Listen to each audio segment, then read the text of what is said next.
Sky Blue Fans TV. For the fans, by the fans.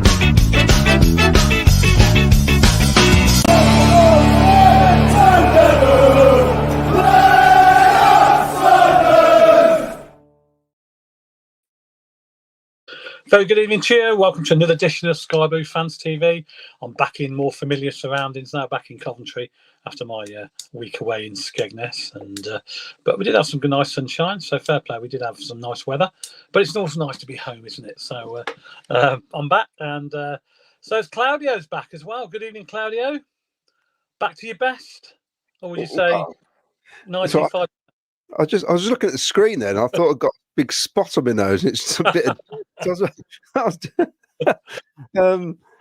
Well, yeah, I'm almost there. I mean, there's nothing like a solid draw to get your spirits up at the weekend. So yeah, you do sound a lot better than you did on Thursday evening, I must say.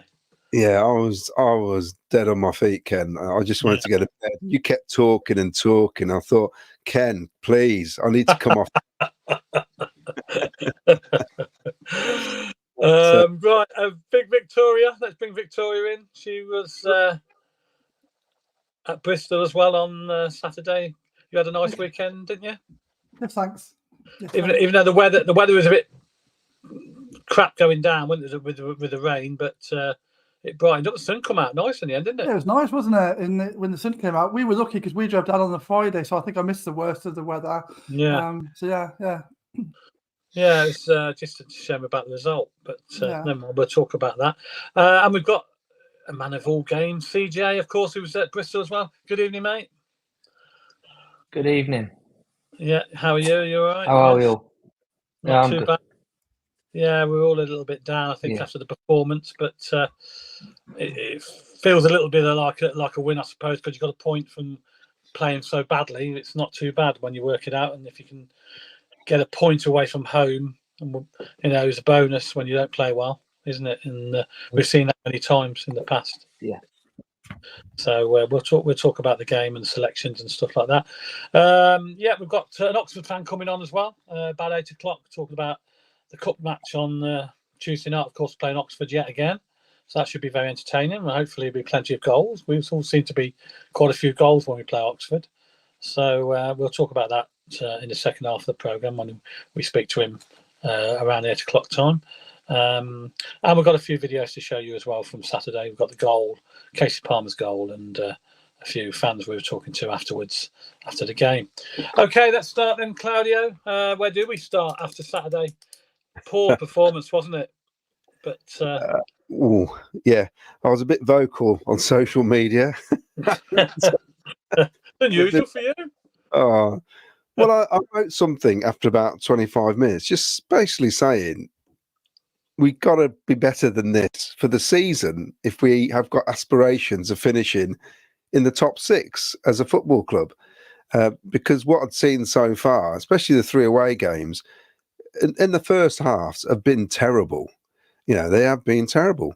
And it's just, I was just frustrated, disappointed, because we got plenty of attacking flair in the team, but it seems so disjointed, and it's trying to put your finger on what the problem actually is. I mean, ended up on CWR as well last night, and I just feel, I just feel we haven't got a driving force in midfield at the minute. Somebody to grab the team and say, "Come on, we've got to dominate games," because that first half we sat off everybody. And I'm watching it on TV. You guys behind the goal. I know how difficult it is there to actually work out how far a player is from somebody when you're behind the goal. Yeah. But we were 10 yards off their midfield. We were actually waiting for their midfield to come at us every time they got the ball. It wasn't helped by the forward line. They didn't really get involved. It was just a really sluggish first half performance. And when it got to half time, and I'm thinking, oh, great, okay, they got a corner. Surely just keep them out, because somehow we've got out of this with a goalless, and the ball pops out and the guy just hits it. And even then, there's a couple of things I don't understand. I know he's a young keeper, but I think an experienced keeper would have somehow made it look like the guy on the floor was impeding him and would have fell over him, would have got tangled up with him. It'd have done enough for the linesman to go, oh, there's an infringement here. And also, I'm sorry, but Josh Eccles running out, don't turn your back on the ball. You know, take it in the face or something. Just keep going. Just keep going. But in fairness, he was the only one who ran out. You know, it was just a sluggish. I've got a few quotes here, and here we go. Then this is some of the quotes I've heard over the weekend. Made it difficult. Looks sluggish. We're better than that. We need to be better than that in all games. Fans have got the energy. They've made the effort. We need to show we can make the effort. Need to be better on the ball. We didn't go anywhere with the ball. The positives was we took a point. Every time we went forward, we kept turning the ball over, which is true. Should have kept the ball better. We weren't passing the ball well enough, passing it in the air when it should have gone to feet. That's Sir Mark Robbins said all those things. So for all that, yet again, another week where the fans criticised the performance, the managers backed up the fans saying the same thing. It was poor. It was poor, especially the first half. So did you think he got his selection wrong? Was it a team selection? I don't think so. I think it's some sort of mental attitude at the minute. You gotta. It's the championship. It's not like we've not just come up, have we? And gone, oh, it's a championship. I don't understand how we play in the championship. It's full on, isn't it? It's full on. And if you're not full on, you're going to get done over. We got away with one yesterday, and it's probably, we'll talk about the second half in a bit. It's probably a credit to us that we got something out of it, because the first half we should have been 3 down. Our keeper saved us throughout the game. We should have been, that should have been a defeat as far as I'm concerned. Man of the match for me, by the way, the keeper. I thought he did all right. I thought he saved us. You're right there on 2 or 3 brilliant saves. Well, it's not just. It's the third game of the season, but you don't want it to carry on. You want it to get it right soon as, I think. Yeah. Vicky, was it very similar from your point of view? Yeah, I mean, I think you were there live with like myself. Yeah, and I mean, I think like Claudio said, it's always a bit strange because some of the perspective is a bit odd. So it felt very much like we just needed to wake up in the first half, didn't it? I was there chatting and to like fellow fans that were around us to saying, like, why does it seem like we're still like half asleep? And that's the trouble, isn't it? Going into games, letting the opposition get a foot in. And Bristol, I mean, it's not like Bristol are some inexperienced. I mean, they've been in the Championship. It's always a difficult game down there, isn't it? We've always had a difficult game down there. So we need to be going and starting from the first minute. And it just seemed like we're still waking up, and that was just really frustrating. So yeah. Do you think you got the team selection right? Would you say you wouldn't blame the selection of players? No, I think with Claudio, really, it's the players. I think the players got to shoulder the responsibility for stepping up when they went out onto the pitch. Personally, yeah, because we have got quite a strong squad now, and a lot of the players are experienced. They've been about the Championship a bit. They've played there. They've done it. So there's no excuses really. The ability to pass a ball to your teammates, or to make the right option when you're attacking. They've all got the ability to do better, haven't they? So they should have been doing better. I mean, we were speaking about Wright, weren't we, and saying how well he played against Oxford. Yeah. And we commented about like Edfon coming in and maybe pushing him further. I was really disappointed with Wright on Saturday, and he went back to how I found him last season, really frustrating, turned the ball over far too often when he had good positions on the edge of the box, and but we saw on Friday that he can do better than that. So these players need to step up and do that consistently, don't they? Yeah, it's all about consistency, and I suppose that's the difference of being a great player and a mediocre player, isn't it? You've got to do it week in, week out. And as we know, the Championship is week in, week out. It's Saturday, Tuesday, Saturday, Wednesday, whatever it is. It's 2 games a week. And it's no good playing great one week and then, being, obscure, if you like, and not being involved at all the following week. It's just not good enough because the fans are not stupid. They know you can do it. And they just don't seem to do it consistently enough. CJ, you probably agree with all that, don't you? You've seen enough games over the years. It's difficult to disagree with it, to be honest with you. I don't know.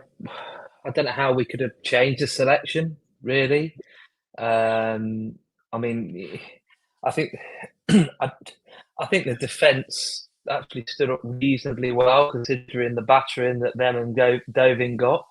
There's a lot of shots on goal. I think once again the problem's midfield. Just, I mean, it's difficult to just pin it on missing one man because we speak a lot about how much in depth we've got, how much strength in depth we've got at the moment, but it just seems like without that one man there, I know he's one of, if not the best player in the league. Yeah. How are we?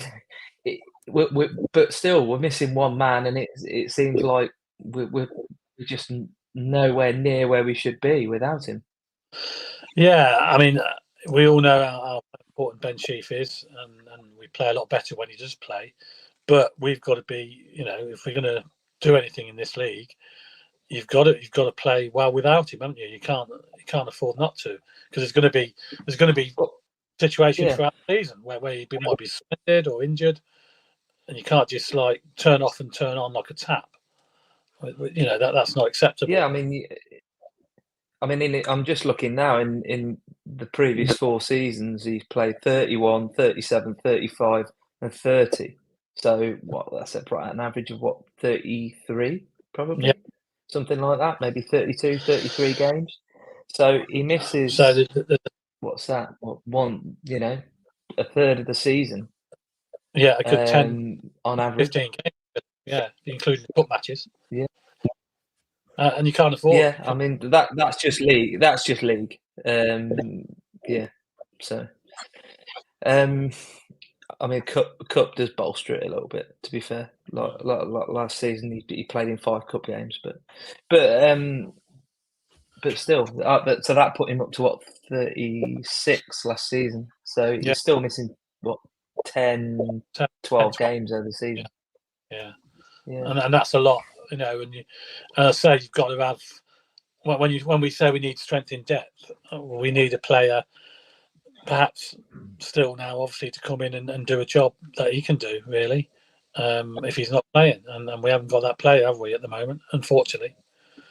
I mean, there's only one other player that could come in and do what he does and more, is probably Sander Berg, and he's already gone somewhere else. And let's face it, we're never going to pay the money to sign him, and he's never going to come to us, is he? But quite frankly, or Sheaf will be out the door pretty soon afterwards if we did somehow find a load of money down the back of the sofa to sign. Before he went elsewhere. So. Yeah, he's the only one really that you could say could come in and do an equally as good job. But I do think we've got to use Latibodier more smartly. Probably not play him centre half, and play him there instead. He's probably the one that we've got most like for like. And last season there was a number of games where Sheaf weren't playing. And Latibodier wasn't starting, and we bought him in. We bought him off the bench. We were struggling in the first half. Bought him off the bench in the second half, and it just completely changed it when he went into centre midfield. Yeah, and I don't see why that couldn't be the same now. It also worries me that we signed Kitchen and Thomas last season for combined 7 million, I think, thereabouts, and now they're both on the bench. Where in our heads they were going to be the main starters, weren't they? They were going to be the future of our 2 central defenders, but for some reason, Mr. Robbins doesn't like him anymore. And Bobby Thomas hasn't done a lot wrong, so one of them can't come back in. And then I'd say there's players that have, you throw Latty forward. Exactly what you're saying, because was it against Norwich? He came on as a sub and totally changed the game. As soon as he came on, he made the difference because he had somebody he could tackle for a start, which helps. You got Torp. Torp's a good player, but not alongside Josh Eccles. He was great when he was alongside Chief. He's got the time to do the little bits. Poor Josh is head in the clouds at the minute. I think he's not coping with it. He's not coping with it at all. It's the game's going by him. He's on his backside more than on his feet, and he's struggling. And I think And in the end, the fans will just get on his back, which is a shame because he doesn't deserve to have fans on his back, basically.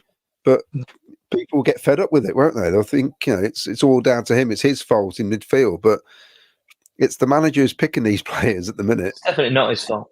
Yeah. No, it's overran. They're overran, and they're not.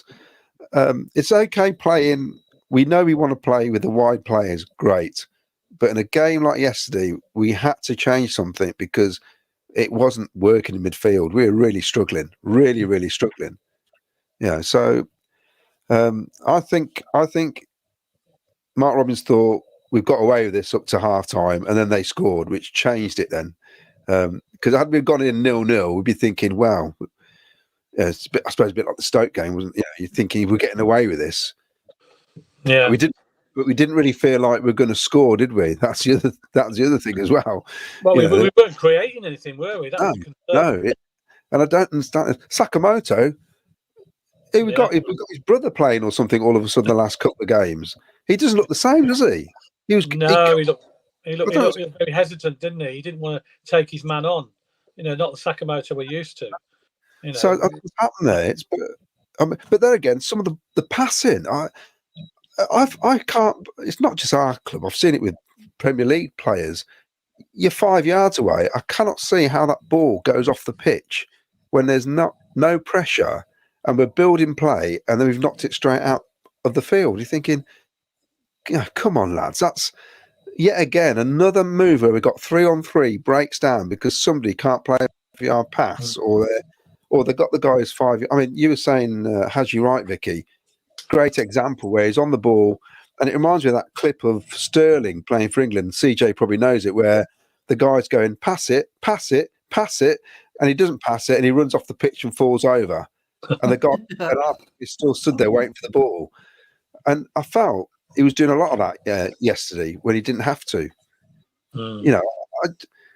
It's mind blowing, really. It just seems like, they said, Mark Robins had sat down in the dugout. I'm not surprised he sat down in the dugout because you're probably thinking, this ain't what I told him. Because I can't believe Mark Robins went out there and said, play as badly as that. So something not happening.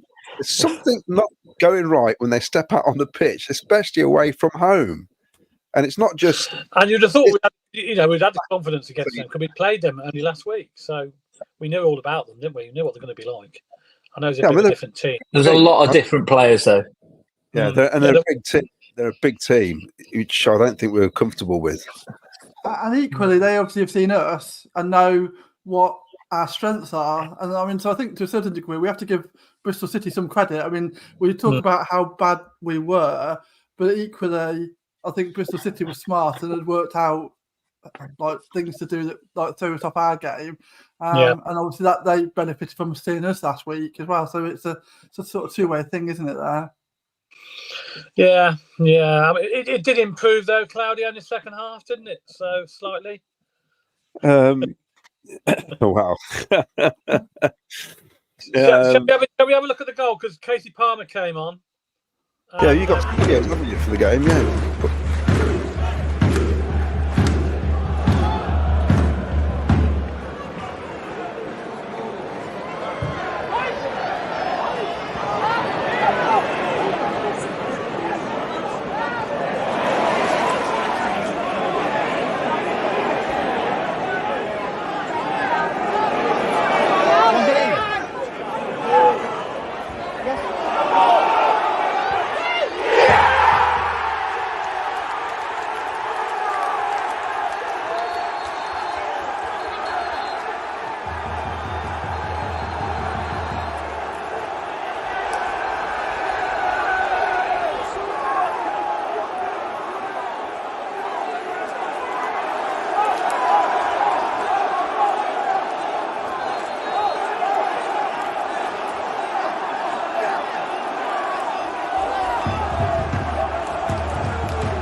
Well, that cheered everybody up a little bit, didn't it, in the second half? But we didn't do enough of that. We didn't create much really after that, did we? Well, see what we did then is we actually played the ball into the box. So many times we were getting the ball up at the level and then just faffed around with it and then lost possession and then the Bristol City would break. And that time, F1 actually gets the ball in the box and a goal comes from it. And it's like, why don't we do that more? Like, you're not going to get a goal if you're not getting it into the, by the goal, are you? It's just the service was terrible. We messed faffing about with the ball, or some of the passes were going astray. They weren't even going to the correct player. And then we just delayed in putting the ball in the box and, putting them under a bit of pressure, really. That's what we didn't do. You felt we probably could, at that stage, when we scored that, I felt maybe we could nick this still, because I had the impression we could, even though we played so badly, we could have one more chance and we could nick it, believe it or not. But, I think that Bristol City didn't look like they were invincible. It was just that we were making it easy for them, weren't we? So it always felt like if we actually turned up, that we could potentially grab something from the game. I mean, not that we'd have probably deserved it, but it could have happened. I mean, we had some chances as well, didn't we? I thought that F1 might get that. It's a shame that he sort of he came through and he put it inside netting, didn't he? Sort of, all across the goal, wasn't it? Shot across the goal. But we had a couple of half chances. Well, that's half. We had. I mean, Hadji Wright had a great chance. Yeah. When he should have hit the target, and he nearly took the side of the goal out, didn't he? And everything else. There's people waiting for a ball. So we did start to create. We did. It was a bit better. Yeah. It wasn't until Casey come on that we looked a bit more penetration there. Whether or not because he linked a bit better.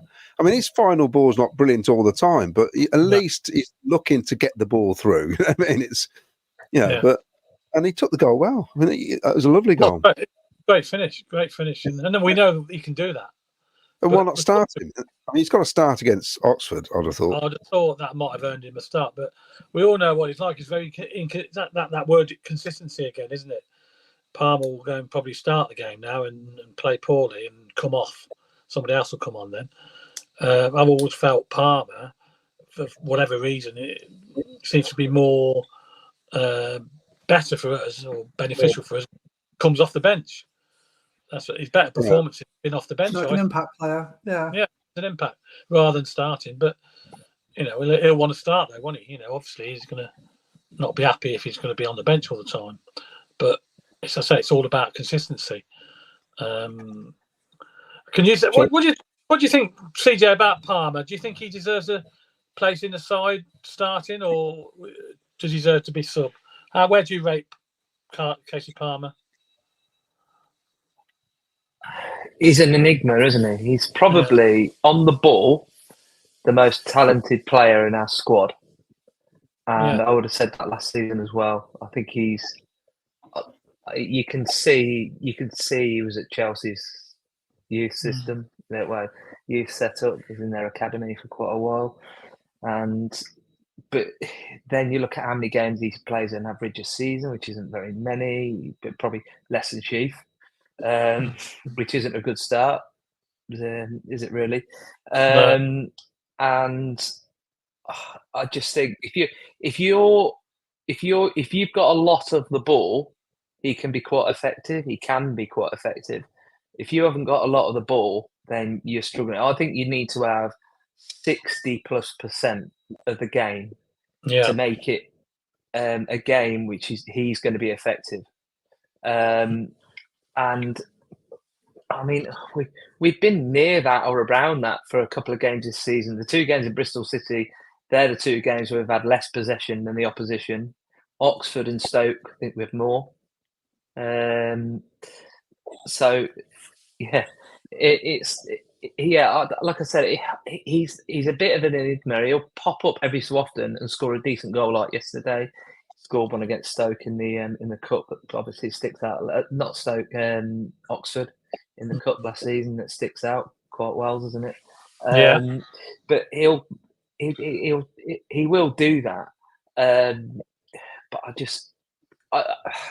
I don't want to be harsh to him, because at the end of the day, he's done well for us, and he's had some good moments, and he just genuinely seems like a lovely fella as well. But would we actually miss him if he wasn't here? Say no. If he wasn't in the team, I know he scored yesterday. I know he scored.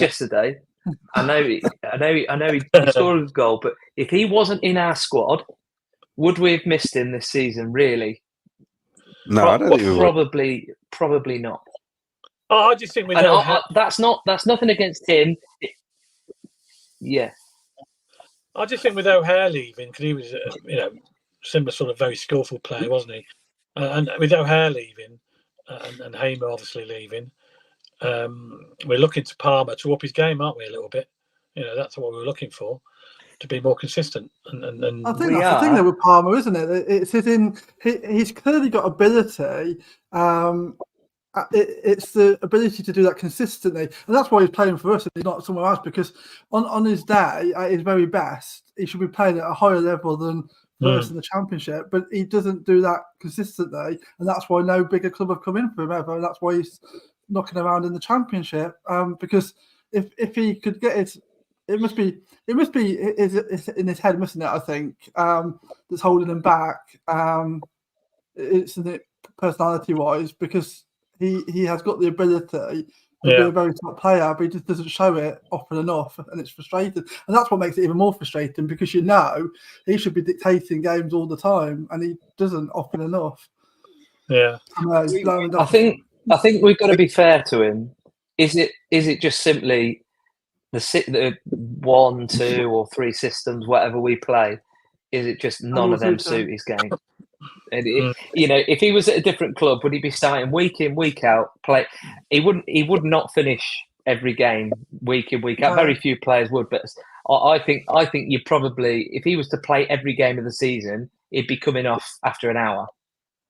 Realistically, most players would, to be fair, but I think he'd probably be coming off at half time in that, given his record. Not just while he's been with us, but before that, with what he was doing at Bristol City and so on. No.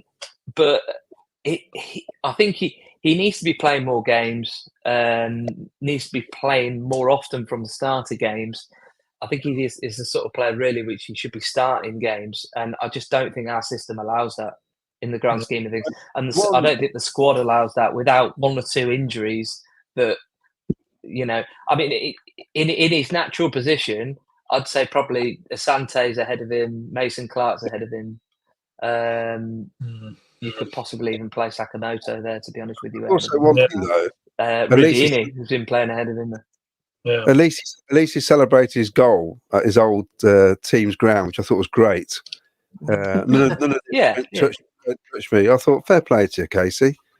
Because he had a rough day, so he wasn't getting played. That's why he came to us. So he's got a track record of not getting picked for whatever reason. Shall I go through the comments?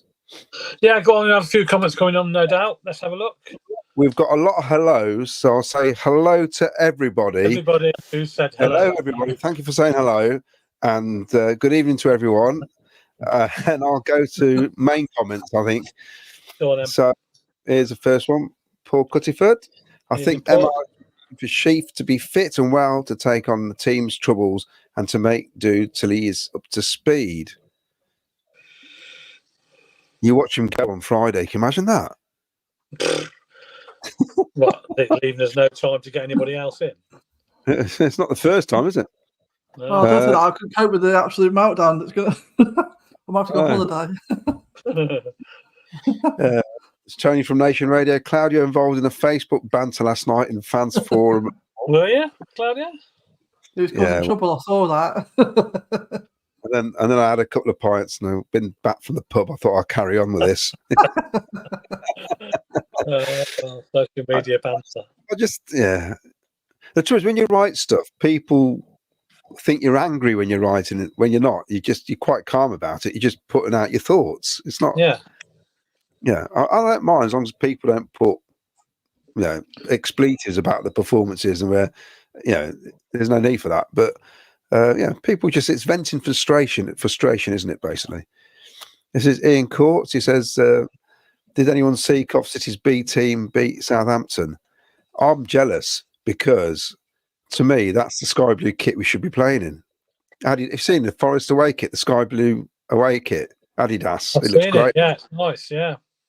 My neighbour's a Forest fan. I'm tempted to get me one, and I'll just change the badges or something. It does look nice, to be honest. Yeah, I did see it. Yeah. It's what we should be wearing. Nice shade of blue, isn't it? Nice shade of sky blue. Yeah. Graham Cockrell, I think we gave them too much respect. The team should be more confident, not holding back, but their goal was unbelievable. I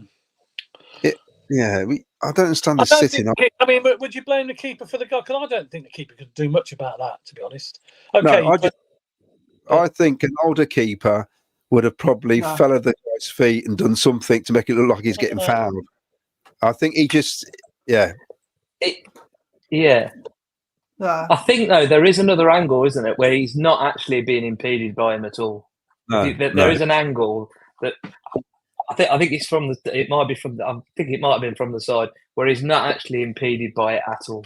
And I think, wasn't it?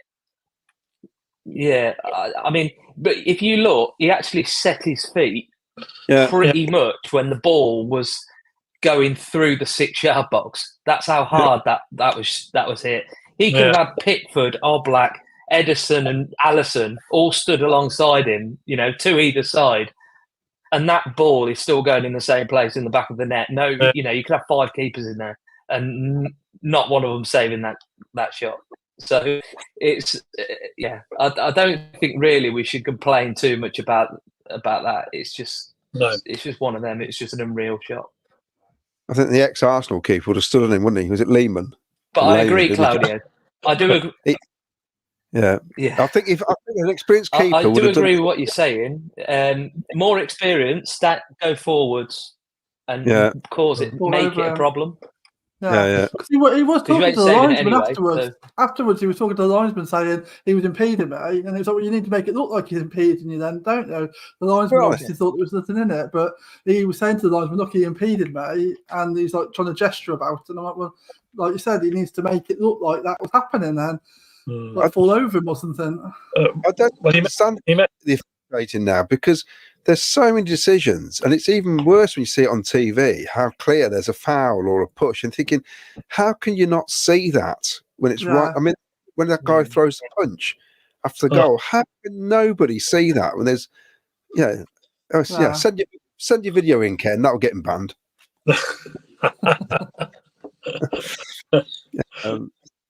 Wayne Littlewood. Evening all, I think we should hold a minute's silence after Saturday's game. It was absolutely dreadful. One of the worst performances over the last few seasons. Disjointed, lack of desire, midfield is so poor, Torp and Eccles are just frightening. Evening, Wayne. I think people are being too harsh on Eccles, to be honest with you. Especially Wayne. I don't think he was that bad. I don't think he's the problem. CJ, that's not harsh from Wayne. That's not too bad. yeah, I know. I think he's been fair on Torp. I think he's been poor this season. I'm really disappointed with Torp. I thought he was going to really step up this season, and I'm really disappointed. The other one's Bidwell.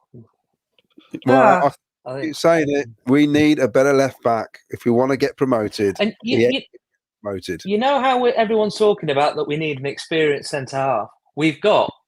I mean, Latibodier for me is more of a centre midfielder. That's where I'm playing. But we've got 3.5 centre halves, and we play 2. Yeah. Do we really need when we're talking about we need an experienced centre? Why don't we just get an experienced left back? Yeah.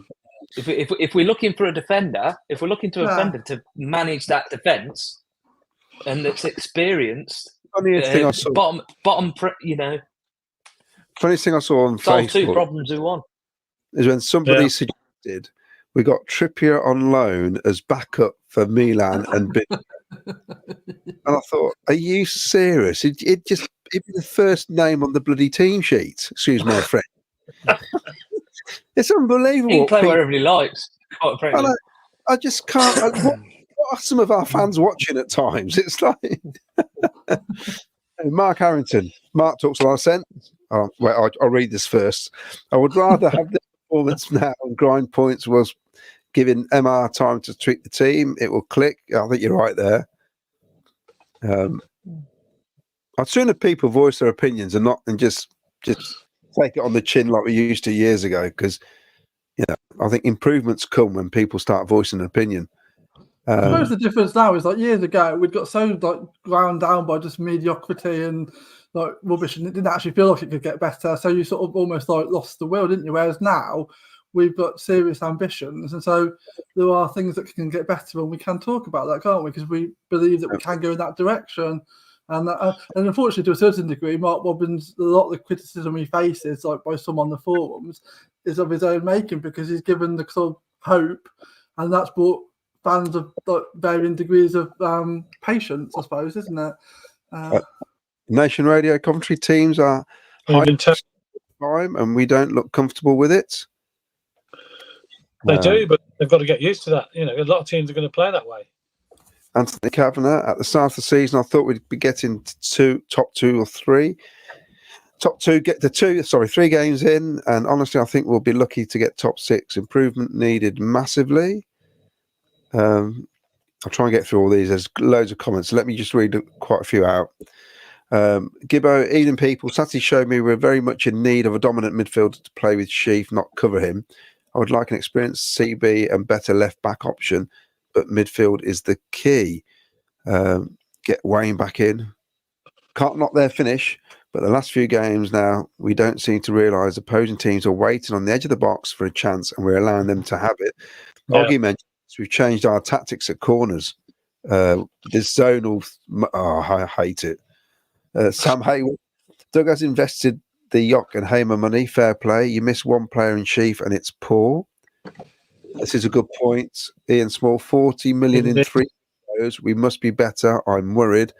I think that's how much it's taken us to get somewhere near to where we are now. And I think that's the case. I think spending all that money just made us more competitive. It just shows you how far off the pace we were 4 or 5 years ago. We got Colin Branfield, Casey Palmer, good goal, but again, every time he got tackled, went down, hit his hands on the floor and had a breakdown. Why did he still do this? Got Scott Brown Sword. Evening, Scott. He must have been on holiday. Haven't seen you for a couple of weeks. Absolute shambles on Saturday. Need to get CDM in that will put in tackles and turn ball over like Sheaf does. Does anybody else watch the transfer shows and see all these transfers coming in and thinking, oh no, that's another one gone, that's another one gone. And then all of a sudden that guy popped up that no one knew about. Yeah, that certainly caught us all by surprise, that did. Nation Radio Coventry, Bristol is a decent team though this year. Graham Cockrell. We dropped 5 points this season already, when we should have played better and got 3 wins with our ability. You got a fan here, CJ. Cody Gibson says, agree, CJ. We have depth everywhere except central mid. That's defensive minded. Trouble is, they are very, very hard to get. There aren't many of them. You can do that role properly as well. They're worth a fortune. Wayne Littlewood, I know we missed Ben Sheaf, but everyone says we have strength in depth. Based on this, we are a one-man team, and unless we have Sheaf, we may as well give up. If we do not get another solid player and a fast midfield this season, will fast die out as the rest just do not cut it. Or Cody says, or move Joel into midfield, which is what CJ was saying. A lot of people have said that. Alison Berry, who lives down in Bristol, actually. We are missing Bobby's height at the back as well. That's another thing. Obviously, Bobby Thomas used to get up for set pieces and stuff, didn't he? He scored a few headers last year, and we're probably missing that as well, really. And on a positive, before we get our guest on, of course, we got Palmer looks solid when he comes on. Great goal too. Have you got any more images from the game? Yeah, I've got a few more. We can have a look at a couple more. Then we get Andy on. I've got Andy waiting in the wings. I spoke to Steve, our well-off from outside Ashton Gate, and I've bumped into Steve. Last time I've seen you in Germany, wasn't it? in Darmstadt away, ole ole. Darmstadt away, Darmstadt away. You remember the song? Darmstadt away, ole ole. Brilliant. We're still singing it. We're still It's a singing it. brilliant weekend, wasn't it? Brilliant. I mean, this is a good away day. Darmstadt was different class. Football was What do you think of today then? You take that, wouldn't you? nick it and run. Yeah, we weren't great. No. Yeah, and I thought Casey Palmer had a really poor game, but he scored a really great goal. Job done. You nick it and take that every day, don't you? I mean, I came in with the cup match. I don't know if you come in the cup match. No, the Carabao. We won 1-0. Yeah. We weren't a great performance, but a win. Yeah. But today, I think They were better than us. they were better than us. No doubt about that. They were very poor. Even the subs changed it a little bit. We got back into the game. But we've got options now. That's the difference. We never had options before. Bench. And it's not just fresh legs. It's a fresh approach. Yeah, definitely. But let's face it, we were second best. Oh, without a shadow of doubt. We've stuck a point. That's a great away performance. You take that. If you can win your home games and get a point away, Exactly. you're going to be up there with our bars, aren't you? Definitely. Norwich Saturday's going to be. It'll be difficult, but we beat them before at home. I fancy to beat us any team at home. It's Norwich away we struggle with. Norwich at home, like you say, it's a fortress now. 100% record at home. Yeah. And we've got Oxford as well in the cup, so nice little cup run again, or was that distraction? I think it's well, the League Cup's not too bad, but it finishes early, doesn't it? Before the end of the season. I know, but I started watching the Carabao on Sky thinking, I don't care about this. But as you get into the game, you really want to win. Because we lost against Stoke, we need to win. And so I'm not sure, but yeah, let's go for Oxford. Yeah, but we need to pick up the league performances. I mean, we've got a strong squad now, and the fans are expecting a little bit more, aren't they? Yeah, let's face it, this isn't good enough. No. But it's way better than the last two starts we've had. Yeah. This is way better. Yeah. So if we pick up like you think we will, we'll be okay. Yeah. And like I say, you want 4 points every 2 games, 3 at home, 1 away, and we got away with 1 today, didn't we? Absolutely. 1 point was the best we could do. Yeah, absolutely. Okay, Cheers, I'll let you enjoy your drink. Cheers, Ken. Thanks very much, Steve. Great to see you. And Darmstadt away, ole, we'll get you on the ole. show again. Yeah. Cheers, mate. Darmstadt away, Darmstadt away, Darmstadt away, ole, ole. Cheers, mate. Thanks, Steve. Ken. Lovely, mate. There you go, that's Steve, our Welsh reporter outside Ashton Gate. So that's it, 1-1 here. Got Milan, I've got to get main guy. Get both of you in, get both in. Excuse me, guys. So, great point today, wasn't it? Nice one, thank you very much. That's it, both of you. Oh, perfect, thanks guys. Thank you, yeah, cheers. Welcome to Coventry. Welcome, yeah. Great point today, good point. Yeah. Thank you very much. Thank you. Cheers. Good luck.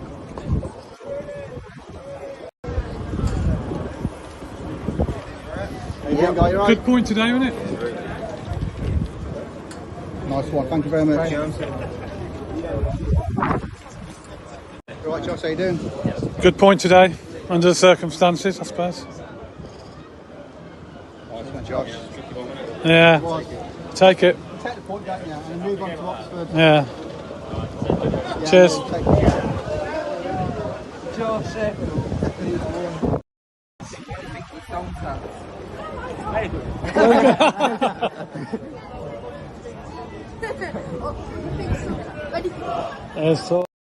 Right, there you go. That was just a few people out in and around outside the ground after Saturday's 1-1 draw at Bristol City. A lot of disappointed fans out there, but a lot, as you said, were happy with the point, take it and run, as they say. Right, let's change our thoughts now. They were definitely told not. I mean, they may have just said no comment. They were definitely told not to say anything. Yeah, I think they're spotting me out there in my camera. I've seen some of your other videos, and they're not happy, are they? A lot of the players, you can see the disappointment. They know they weren't at the best, but fair play to them coming out and talking. I saw, Binksy was. There's one footage of him. He's speaking for ages, isn't he, with somebody? Yeah. It's great that they do that. It is. The interaction is still great. Yeah, I think the Binksy was there. Yeah. I'm sucking on a fisherman's friend at the minute, so. Yeah, one.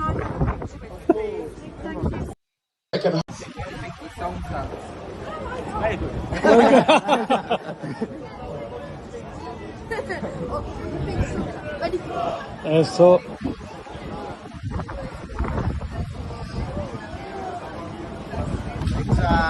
all right, Victor? Good point. Good point today. Yeah. Yeah, a bit of a lucky point, weren't it? We'll take it. See you later, Victor. Yeah, we'll come back. We'll find the Binksy one. We'll come back later. Let's get the Oxford fan on then, because he's waiting in the wings. Talking Oxford Tuesday night cup match, and let's bring him on now then, Claudia, shall we?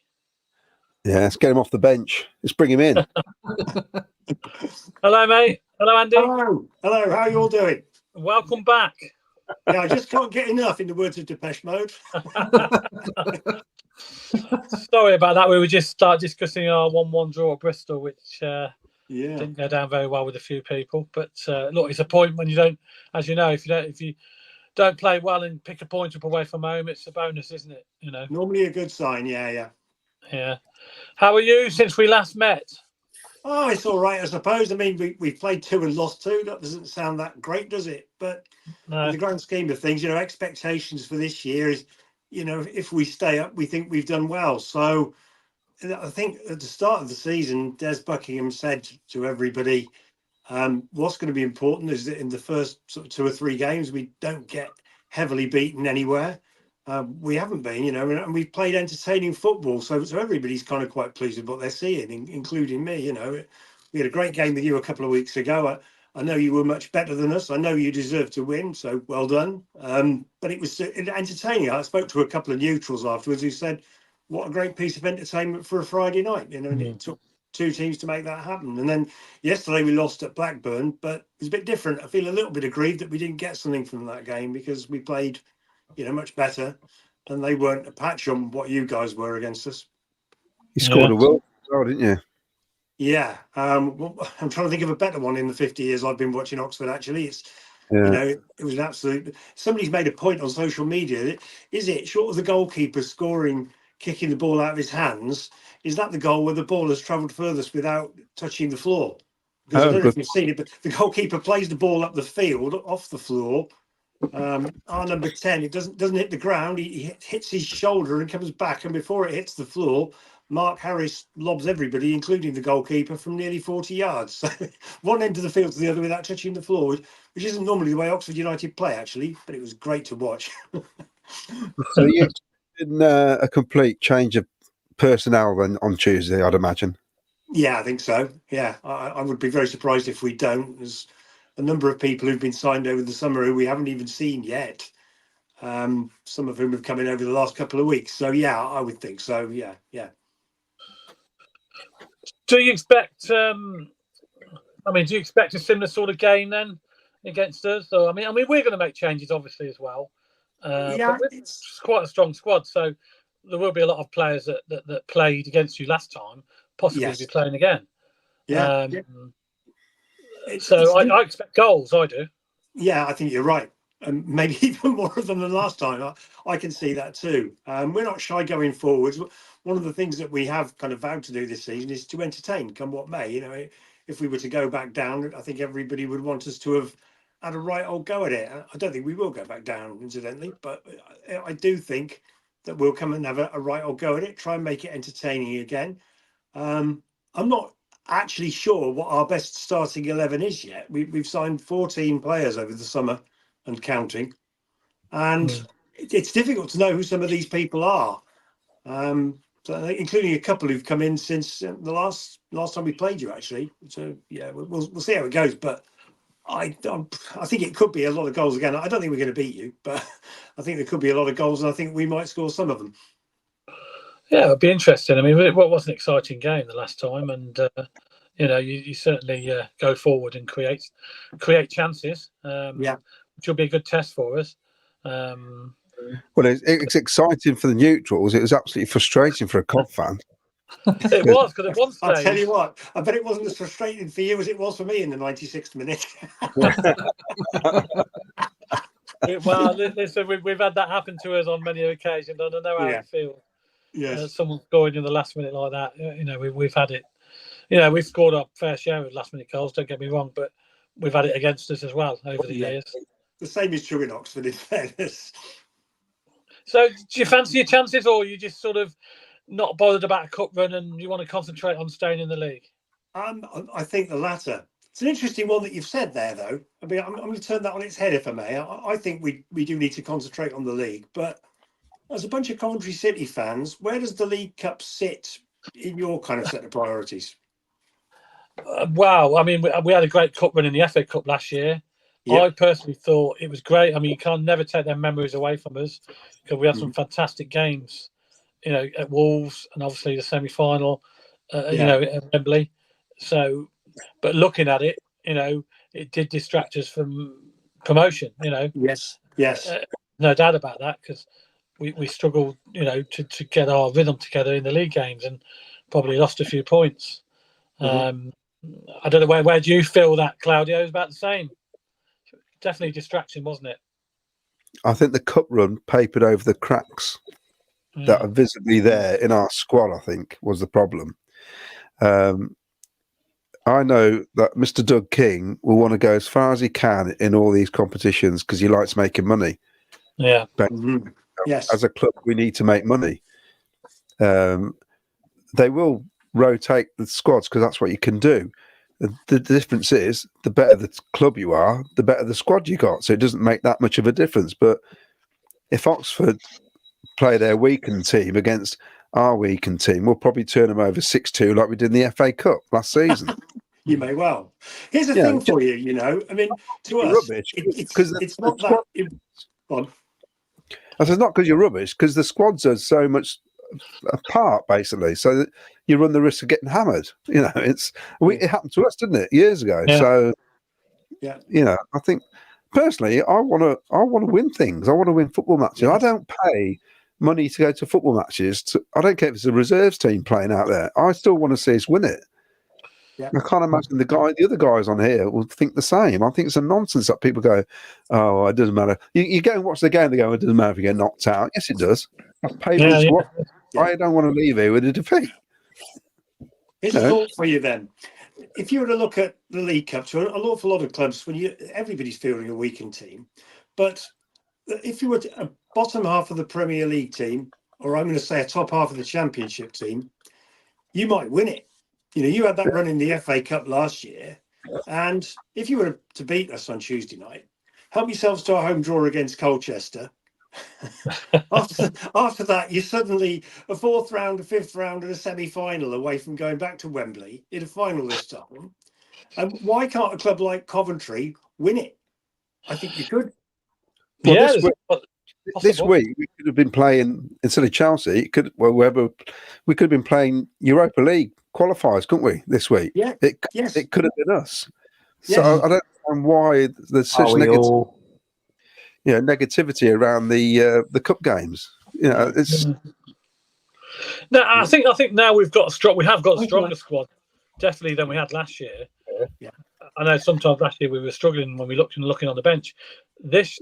Certainly at this time of the year now, we're looking on the bench and we've got a pretty strong bench. So I think Robbins might be looking to try and get as far as he can in this competition, and it'll be interesting. You need a little bit of luck with a draw as well, obviously.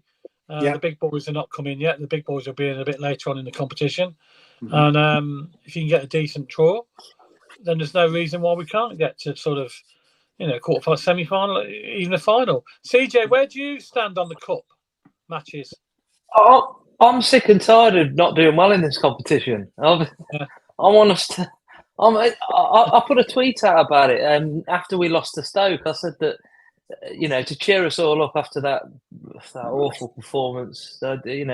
We've got Bristol City in the cup on Tuesday, and I think since 2007 we beat. I think it was Notts County at home, and then we beat Man United and Carlisle away, and we lost narrowly to West Ham at 2-1. We could have won that game, actually. Yes. So since then, in the 16 years, we've only before this season, we'd only played 22 games in 16 years, and we conceded 50 goals.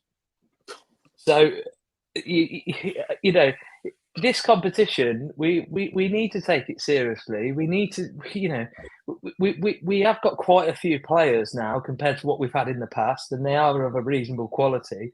And we need to be using our squad, and we need to be trying to use it, to make money, to improve morale around the team, and just to try and boost things generally, really. And like you just said there, Andy, you just never know. And I said this after we beat you in the cup last season, that you just never know.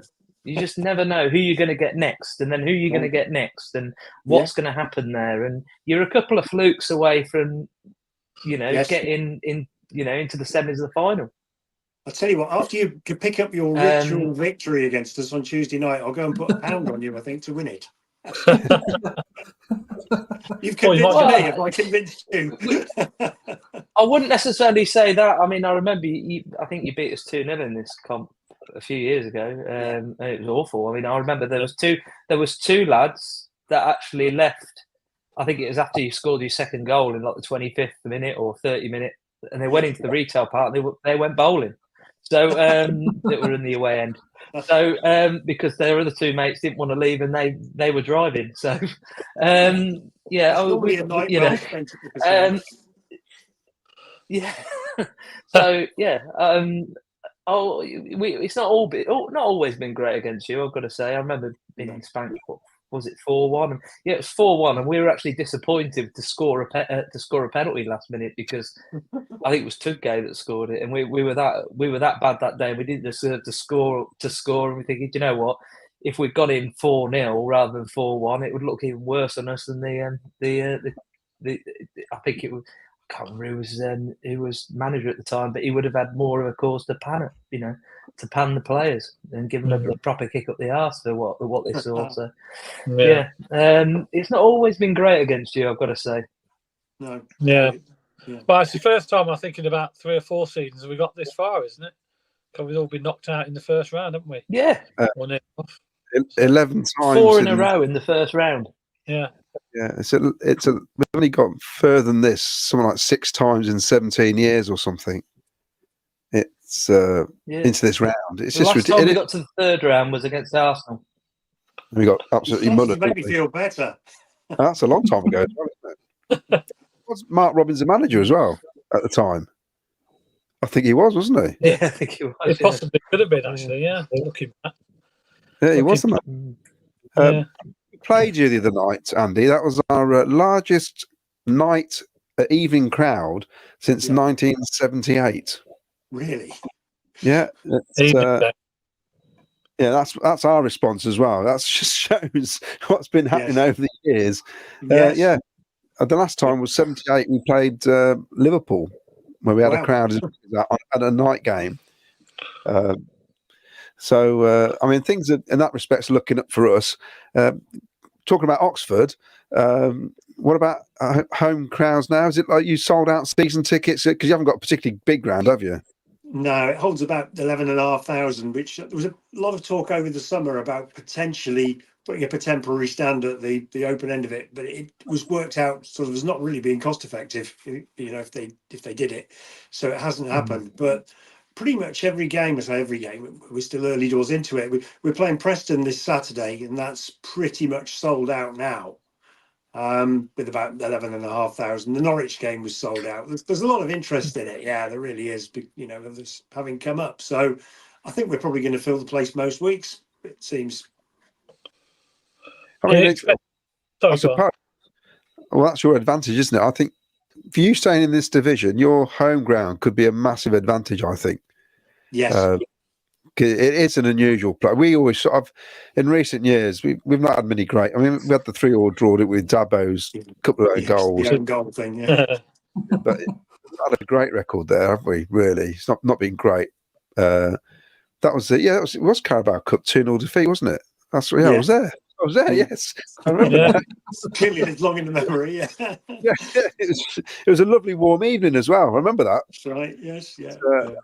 But no, I think. I mean, I'd like to say stay up mainly because it's down the road. And Yes, I think being Cov fans, I think it's always good to champion the underdogs, basically. Yeah. Absolutely. How many, talking about fans? I do think they will stay up, but I think you will stay up, to be honest with you, Andy. I think you've got a pretty decent side. I think I don't think you. Yeah, I think you'll probably go a bit better than what Plymouth did last season. I think you'll be all right a couple of games before the end of the season. You've got some really good players there. You've got Matt Phillips is somebody that we've tried to sign twice. I mean, he's a little bit older now, but I mean, he's a physical presence, and I mean, he showed how good he was when he came on. I mean, he's somebody we could have probably done, could have done with in the last couple of games. And Brannigan, maybe he may have been a bit overran if Sheaf was there, but at the end of the day, he wasn't, and he did. I think he did okay. And I mean, Moore at the back he just looks massive, doesn't he? He just looks like a brick wall. So the last two you've mentioned, both Moore and Brannigan, were missing yesterday. You've got quite a good player. Yeah, Brannigan and Moore were both missing yesterday at Blackburn. Unfortunately, Moore was injured, and I don't think he'll play Tuesday. Brannigan might be back, but will he get a place in the starting 11 anyway? Bearing in mind we'll need him on Saturday. I don't know, but there are other people who can fill in there now. We've signed this El Mizuni from Ipswich, who he looks like a solid player. He's when he's been on, he played from the start yesterday, and he was great. As in kind of central midfield, and Louis Sibley from Derby as well. He's played in the Championship before, so we've got a bit of a wealth of talent in midfield. We need another centre half before the window closes, and another striker. I believe he lives next door to Mark Robbins. Is that right? Really? No, you can't have it. I believe Louis Sibley lives next door to Mark Robbins. Yeah. Well, I never. I believe he does. I believe he lives. He's his next door neighbour, I think. Yeah. Wow. Does Mark know he's there? I hope you do on Tuesday night. Borrow a cup of sugar or whatever. Yeah.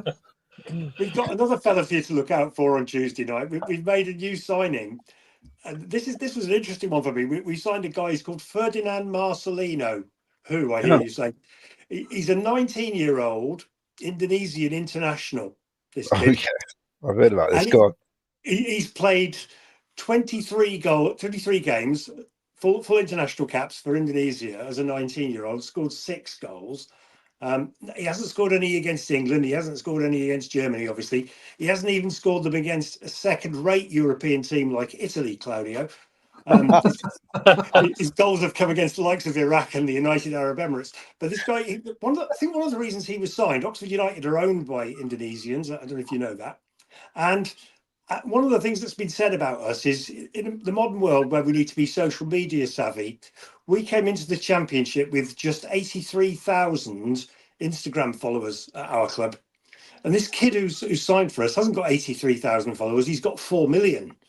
And now half of Indonesia seems to have started following Oxford United. And we've more than doubled our Instagram presence in a week. He's not kicked a ball yet, but he might on Tuesday night. So I don't know whether he's been signed to sell a load of shirts in Indonesia. I was about to say, it'd be nice if you sell a few shirts. You might make a bit of money. I can't imagine our club shop being geared up to deal with quite the demand they've got. But he may well turn up and play on Tuesday nights. It could be interesting. He's a left winger, by the way.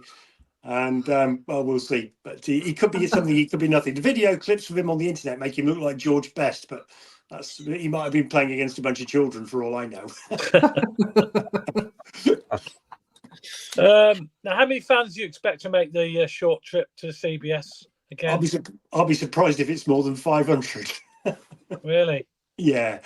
I mean, it's an expensive time, isn't it? We're at the end of the school holidays now. And it's not seen much as I'd like to think, and you'd all like to win it. And you've had your big gate against us a couple of weeks ago. What's the total gate going to be? Will it be more than half what it was 2 weeks ago, or not? I don't know how our ticket sales are going. Claudia, do you know how ours are going? Not apparently.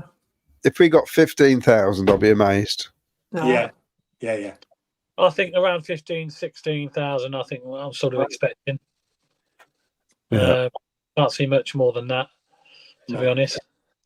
Simply because early in the season. It's a very expensive time, isn't it? At the moment. Years ago, I remember at Cov years ago, they went for a stage, we'll talk about years ago now, where the first cup game was free. Free, I do remember that, Claudia. And I'm sure CJ remembers that as well, don't you? It's definitely the League Cup game. The first one was free. I'm sure it was when it was the two-leg affair job. Yeah. That's all changed now. Oh yeah.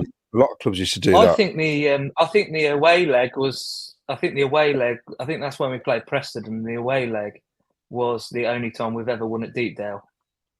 Oh, okay. I think. Yeah, I think right. I'm sure that was. I think you got it as a voucher in the back of your season ticket. Yeah. You just had to use like voucher A or something to get in. And, yeah. Yeah.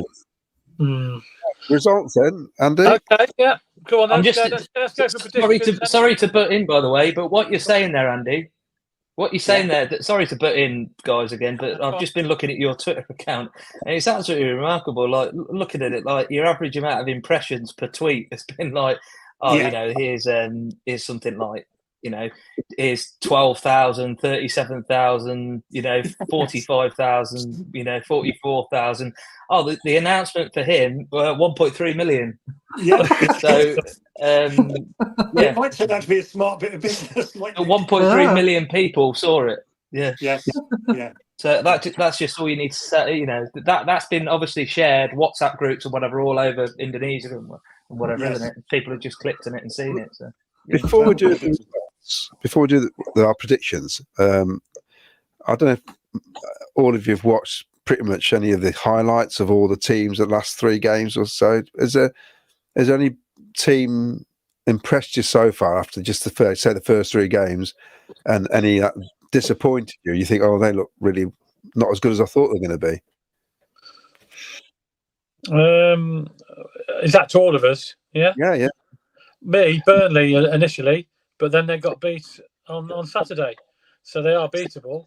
But I suppose you've got to look at Burnley.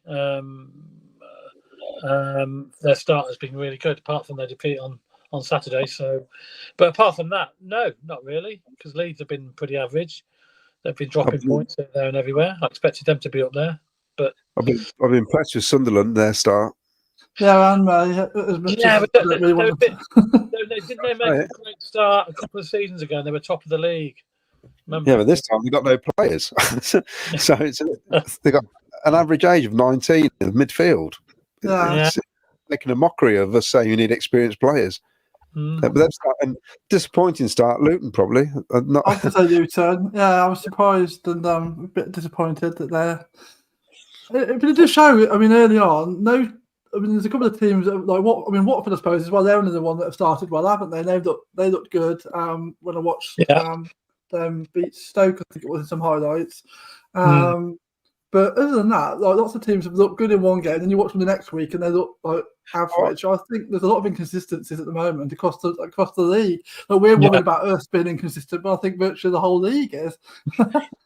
Well, when they throw Portsmouth into the mix. Oh yeah. Because if you look at what Portsmouth have done, they've not won a game yet, I don't think, but they've drawn all 3. And if you look at their starts of the season, who they've got to play, I'm glad it's them and not us. They've played Leeds. Who else? They went to Middlesbrough yesterday, didn't they? Middlesbrough robbed at the end, and Luton. who did they draw at home with last week? It was somebody else. Luton. Yes, that's right. And then they're going to Sunderland, or they're playing Sunderland next, I think, and then Sheffield United, I think. So the start they've been handed, and they've got a load of players injured as well. So 3 cheers to John Macedo, our ex-man, I think. I looked at the league table, and of course our results we'd drawn, and you see the table and you think, oh, it's not that bad, I suppose. And then you think the league is, after 3 games, the league's crazy already, isn't it? You just know it's going to be like that all season already. Yeah. So, what do you, CJ? Anybody who looks good so far and all looks bad? I don't want to mention the team from the northeast, so we won't talk about them. But the Watford, really, I mean, everyone had them down to struggle, which I didn't think they'd struggle. I thought they'd be like, in the before last season, the Blues Bristol City zone. Finished 16th, 17th. not really worrying top end or bottom end. That's before last season, before Blues went down. That's where I thought they would finish. Blackburn a little bit. Obviously, they've lost some Odix now, and I think that's going to hammer them quite badly. Burnley, for me, they've looked good. And when people are talking about us finishing top 2, I really can't. Over the course of the season, I just can't see us finishing above them in Sheffield United. I just really can't. I don't think any side will finish above those two. I think they'll finish first and second. From a non-Coventry perspective, if you fix that defence, you might be all right. You look very good going forward. You terrified me every time you crossed the halfway line. Yeah. But defensively, the goals we scored against you, we should never have scored either of them. Mm. Well, we should. There were 4 goals. Yeah. There were 4 goals. And then, Norwich. I expected Norwich and QPR to do a bit better than what they are as well. So. Did anybody see the Leeds Sheffield Wednesday game on Friday? The one thing that stood out for me was how much of a narcissistus is the owner of the club. That his name is Chansiri. It's everywhere. It's continuous around the boardings, around the side. It's on the shirts. It's on the scoreboard. Everywhere I looked, all I could see is his name flashing everywhere. It's madness. I know he's paying for everything, but it's like it took it to another level. Well, exactly. And I'm thinking, is this how they got round? He isn't paying for everything, though, is he? No, that's the problem. This new thing that come out saying which clubs are running their finances properly, and Sheffield Wednesday's up there with the elites. Apparently, I'm thinking, how? And we're 101 in the table. It's crazy. So, I know. I don't know how these got round this, but I just looked at that ground. I thought, I can't believe that's just ridiculous, isn't that? Anyway, that's all. So, score predictions. Right, come on then. What did you get your last one right, Andy? I can't remember. I think I might have actually, yes, which is not normal for me. Yeah, I thought you did. Go on then. What do you think on Tuesday? I think 2-2 with Oxford to win on penalties. Oh, don't mention penalties to us. Don't mention penalties to us, please. I know. CJ, what do you think?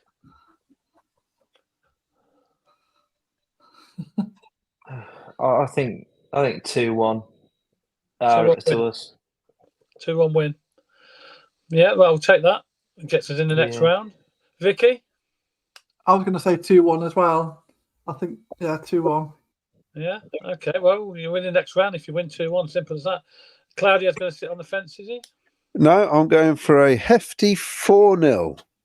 Wow. And we'll ease off in the second half.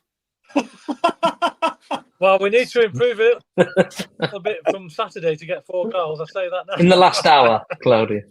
Got to be 4-0. I'm taking Caroline. She needs to be entertained at the football, so there's got to be goals.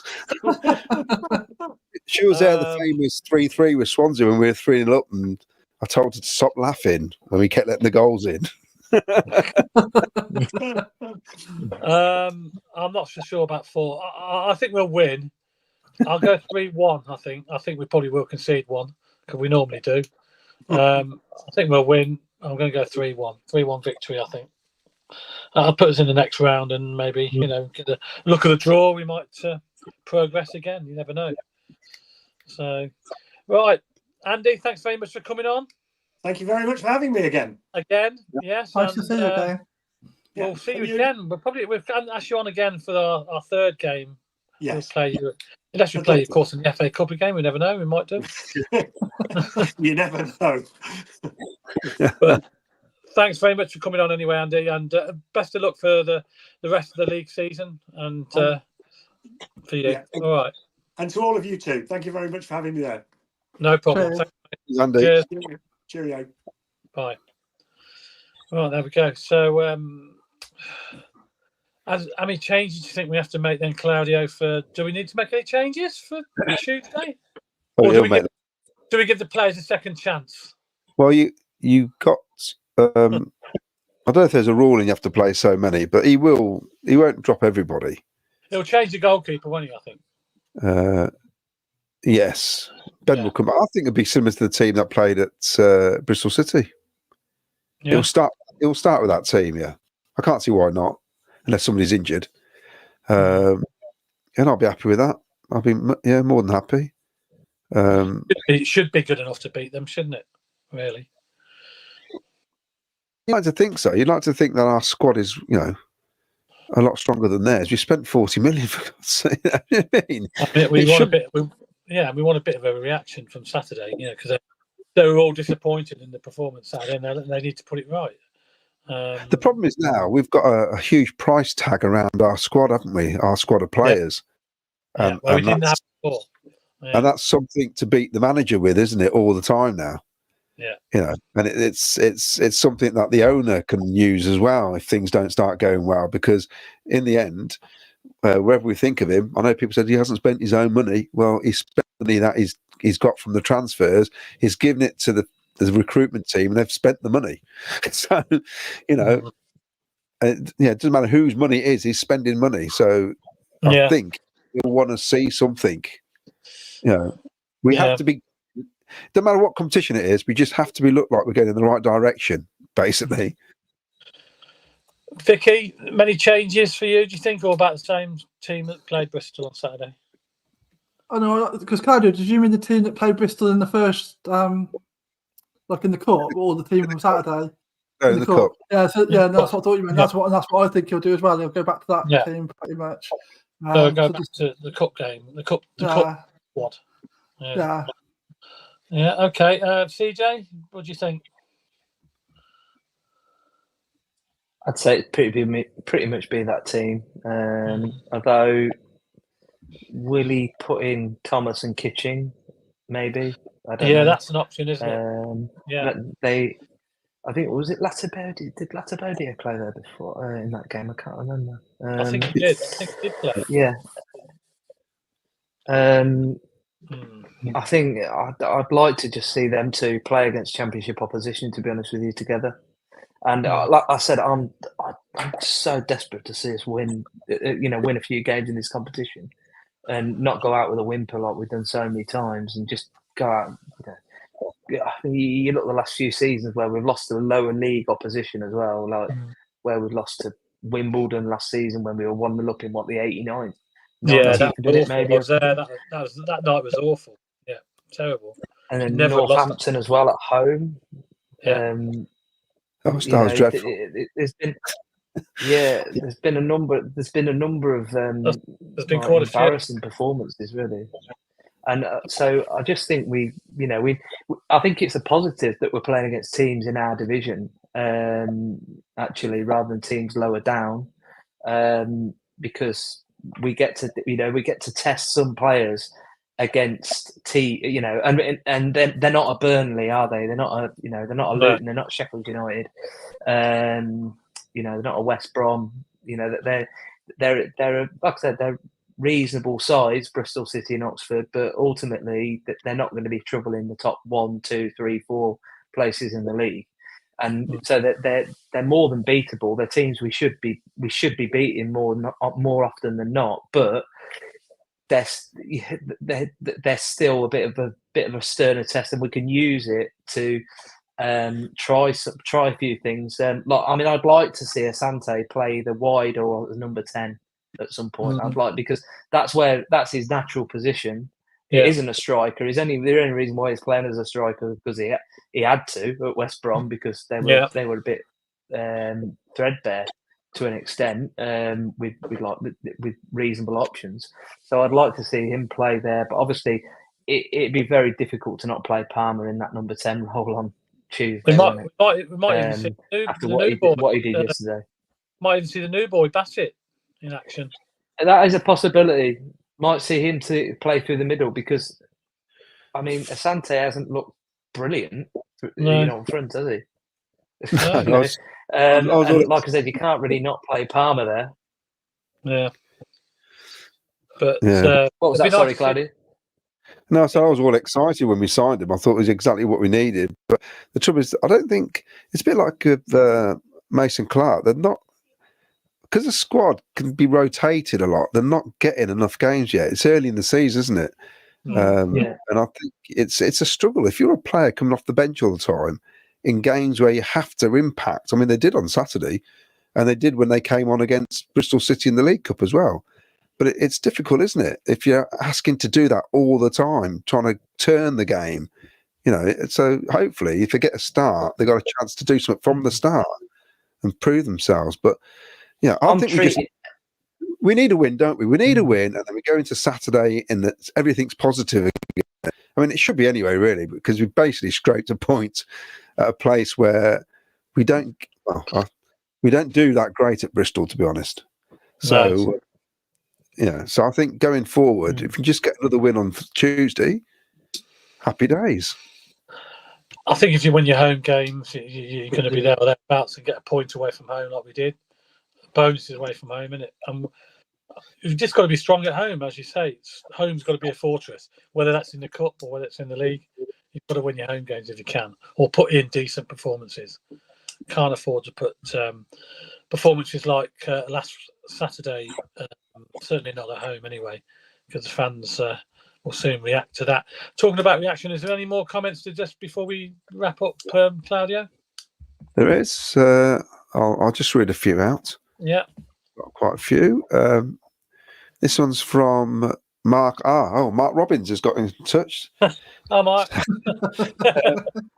One positive is Dovin, impressed with all his all-round keeping.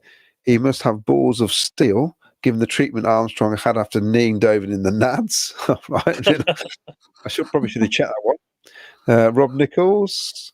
We are 3 league matches into the season. Too many opinions. Too many people think they know better than Robbins. Come on, guys. Give it at least 10 games before the meltdown. Well, if you listen to his interview after the game, Mark was having a bit of a meltdown. So he wasn't very happy in a Mark Robbins way. Lee Beckett, I'm more inclined to take a run in the League Cup than the FA Cup due to the effects the FA Cup has at the end of the season, like last year. True, because it's all done and dusted by February, isn't it? Yeah, that's right. I mean, the other thing is we're losing players, international duty all the time now. Is there African nations at all? Stuff like that? Is there anything over Christmas? There's nothing. Right. There'll be players. Latabodier and Palmer, I would imagine, will be picked. I'm sure Jamaica have got games, and then there'll be some of the younger players will be going off for 21s. But I'm just trying to think who else really would be going somewhere. But... not many, is there? I don't think. Silver, maybe. Possibly. Lee Beckett, Sunderland are playing well, but we'll see. Shocked by Luton's start. There's always one team that comes down that struggles for a bit. Sheffield United didn't they, that first season? Then they picked up, and then the following year they got promoted. Alison Berry, I'm waiting till we are 10 weeks in to get a proper idea on form of all teams.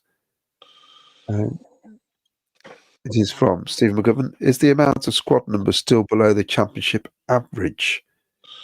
I don't know. What is the average? What is the average? I don't know. I made this point on the radio when I said it's almost like we've gone from no players to loads of players, and it's like, what do we do with them now? Because last season the team was picking itself almost because there's nobody on the bench, and it's difficult now. I think this is where the skills of management and the coaching staff comes in now, is to get the right balance. I do expect a couple to go out on loan though. Probably Tavares before the window shuts.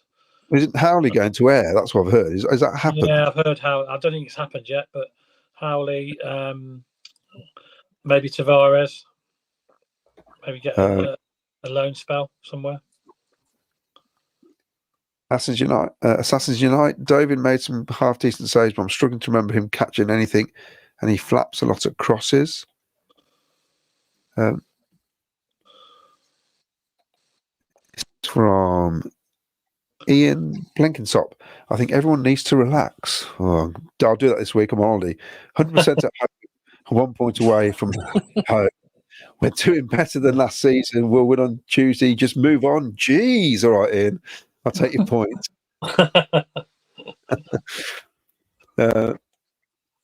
If we're coming on here and be too happy, you'd all think we're madness. Madness going on. They've got some predictions. We need to. Ian says then we need to rotate. Wilson, Kitchen, Thomas, EMC, Asante, Bassett, plus possibly De Silva and Palmer. Gavin Sager. Big focus on finishing in the box.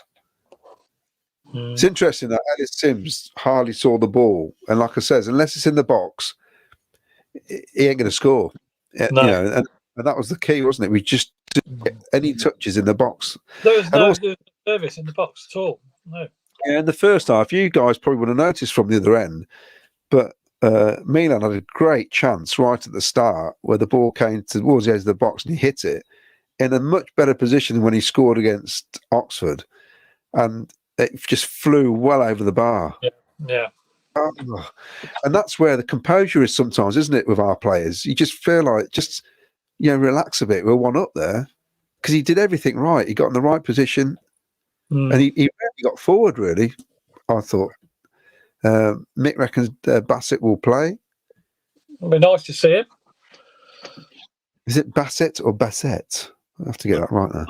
I think it's Bassett. Could be Bassett. Or Bassette. Getting all posh now. I think it's got to be Bassett, hasn't it? Yeah, Bassett. It's not like Cardellino, is it? I can't see it being Harry Bassett. You know, Mike Bassett. Yeah. Jason Gamble says Bassett's literally all shorts.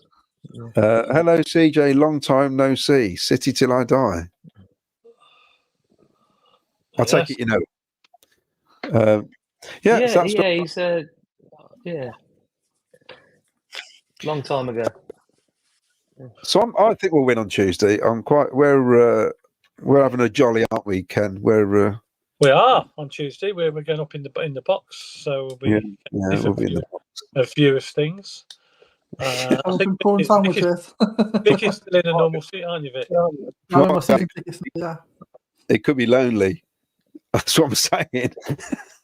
Now we could.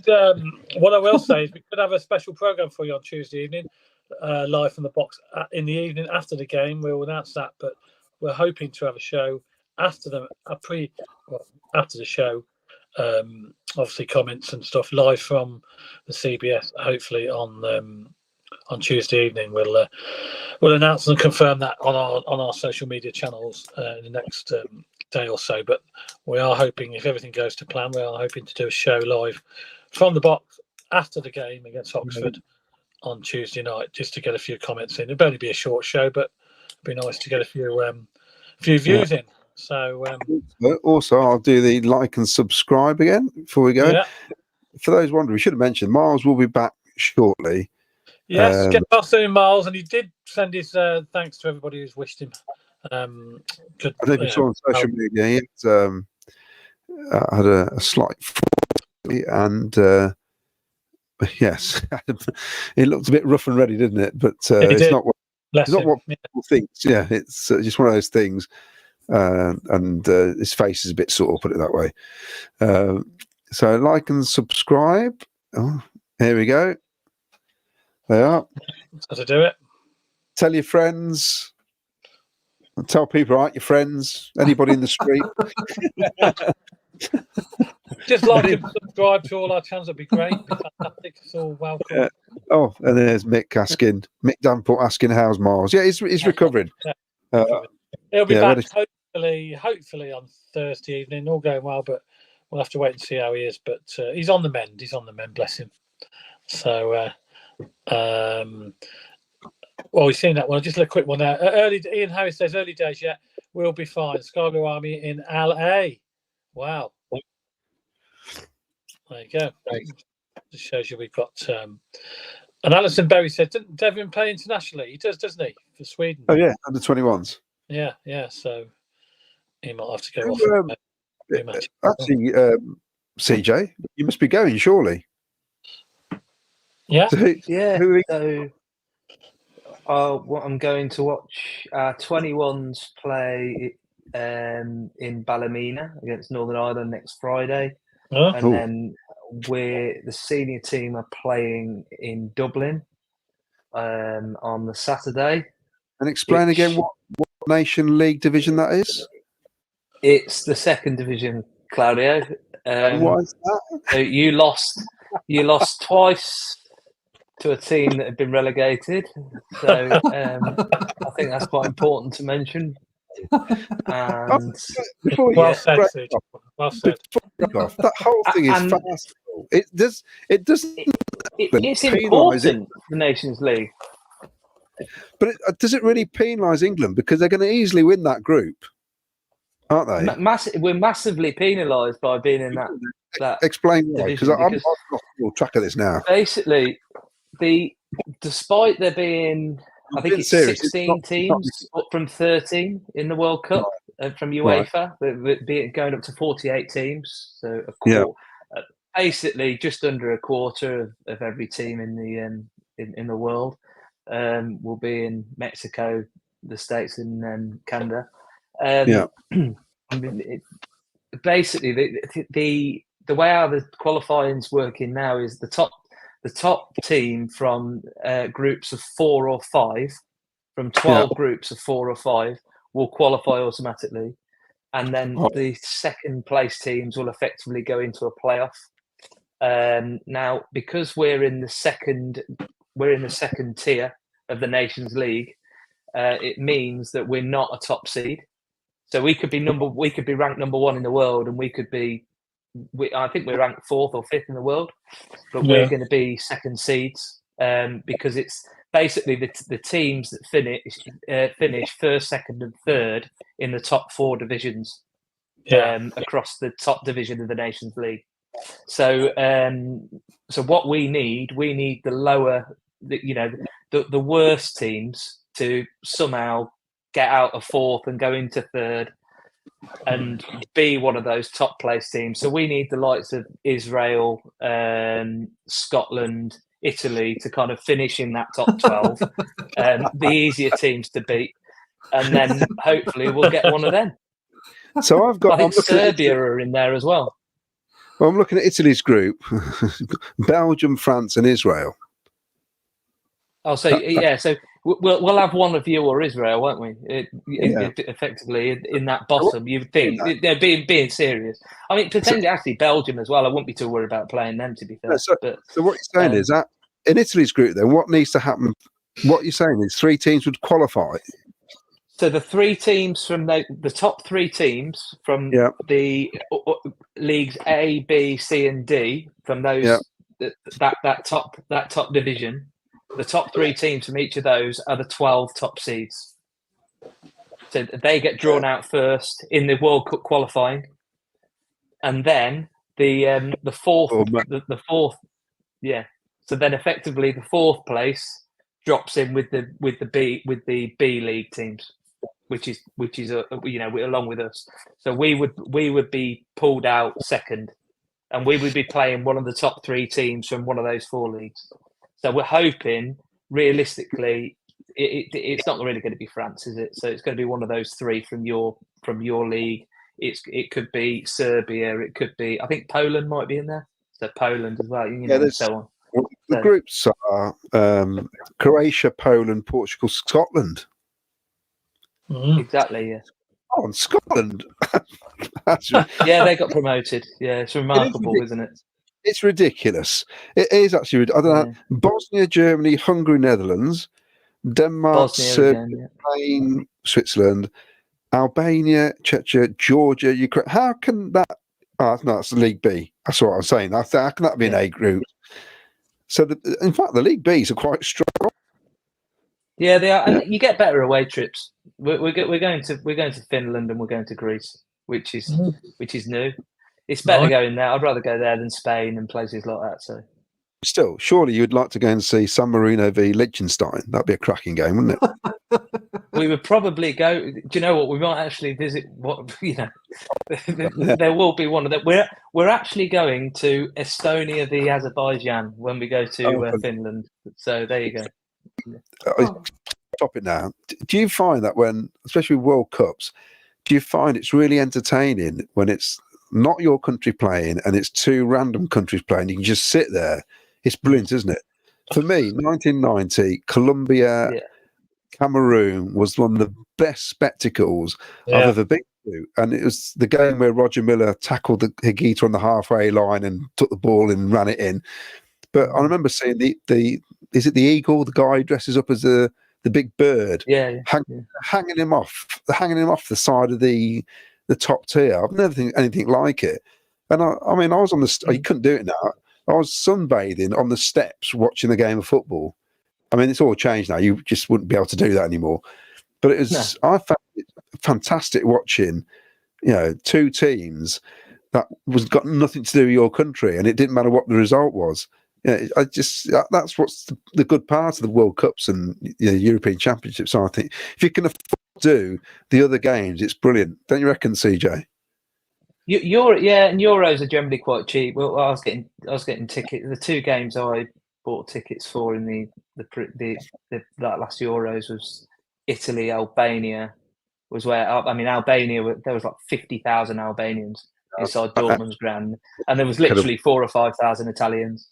It was properly loud. So, and I did Czechia, Georgia as well. Those two games were about 25, 30 quid, something like that. And then during the World Cup, it was a little bit more. It was face value. We were talking about 50 quid for a group game.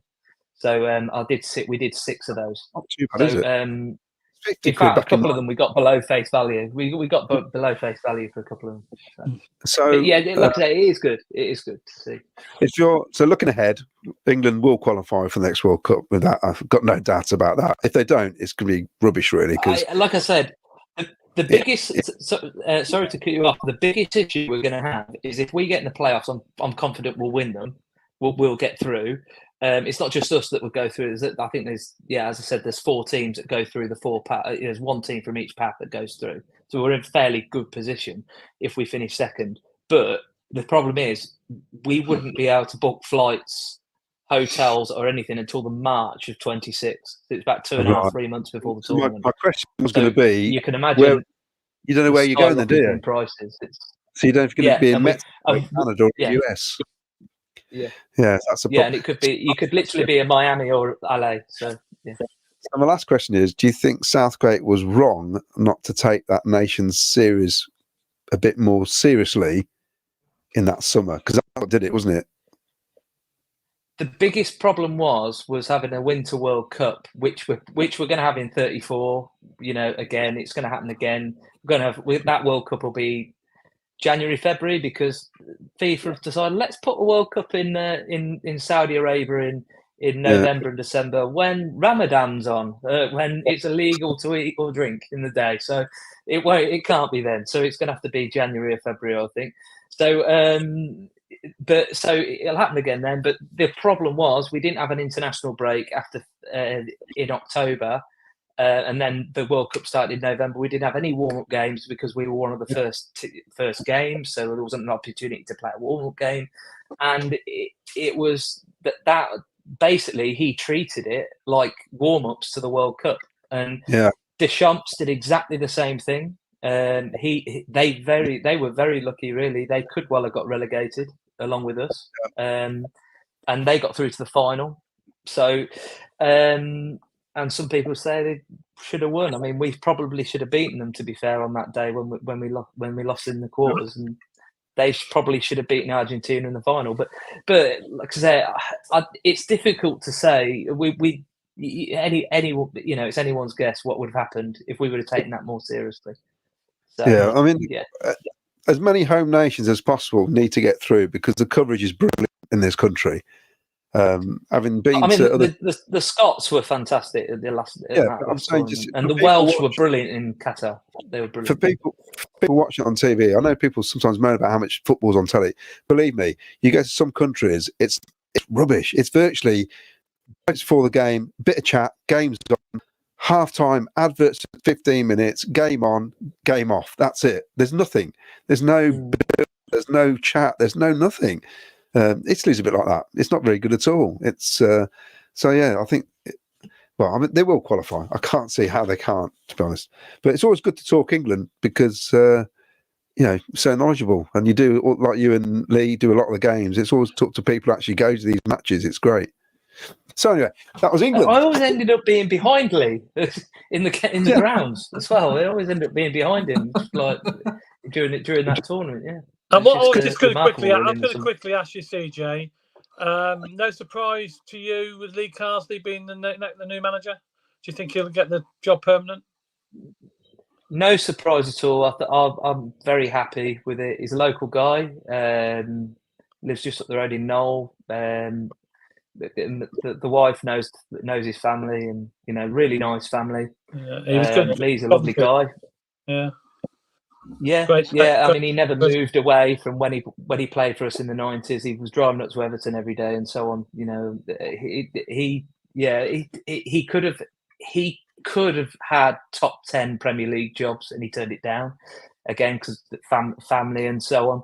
And he's played a very good brand of football for the 21s, and I'm very happy with the appointment. And some people are saying we should bring in, but we should bring in Potter. What has Potter done over what Carsley's done?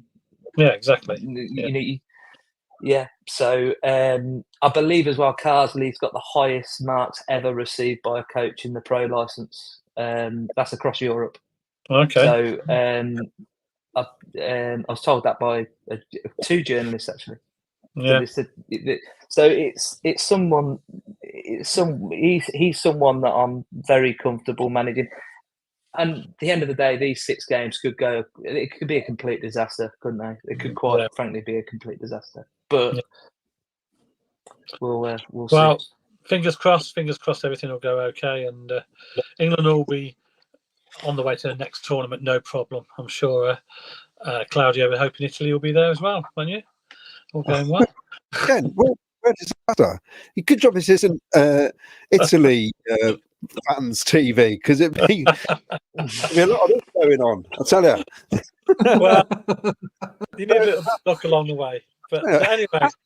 Absolutely shambles. But anyway, where are you parking on? Well, I just want to say about parking, because I just want to give a big up to every time you want parking, home or away matches, www.thebigparking.co.uk do home and away parking for most clubs.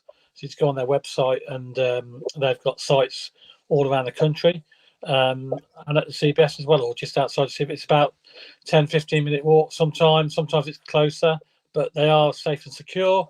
So it's www.thebigparking.co.uk for the home and away Cov fans. If you want to park anywhere, any home games and also away games as well, go on the website. They'll tell you the prices and the venues and a map to how close the parking is to the stadium. I mean, I had a 10-minute walk from it was a good spot Saturday, wasn't it? Yeah, it was a great Saturday. Yeah. Vicky was there as well. We parked in a local school, it was about 5-10 minute walk, wasn't it, away from the stadium, literally. It was great. It was nice and safe and secure. So if you do need to park your vehicles safely, just nip onto the website there, and I'm sure they'll give you all the details about the parking. I heard the owner of the car park had a message because they waited to lock up and somebody hadn't gone back to the car park, Ken. Any idea that? I must admit, I was last back, because I was hanging around outside the players' bit when at the end. So we were a little bit let behind schedule, should we say? But I didn't realise, we only had an hour at that slot to get back, so I didn't realise. But give my apologies to the guy who was waiting. I was the only car left, but yeah, he was all right about it. But yeah, so. But yeah, enough safe and secure parking as well. So which is what you want. Well, that's it. We've run out of time, I think.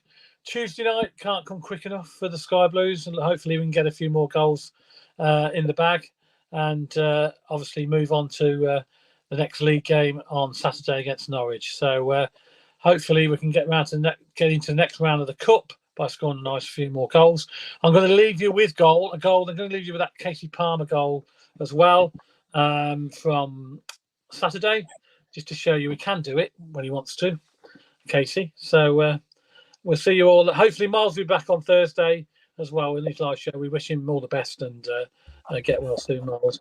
And we may have a live show also on Tuesday night, live from the CBS Arena from the box for your afterthoughts on the Oxford United Cup match. That's it from us then. It's a very good night. We're going to leave you with the Casey Palmer goal, and then it's a very good night, and we'll see you all hopefully on Tuesday, if not on Thursday. Good night. Play up Sky Blues. Thanks, CJ. Thanks, Vicky. Thanks, Claudio. Claudio. Good night.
Sky Blue Fans TV, for the fans, by the fans.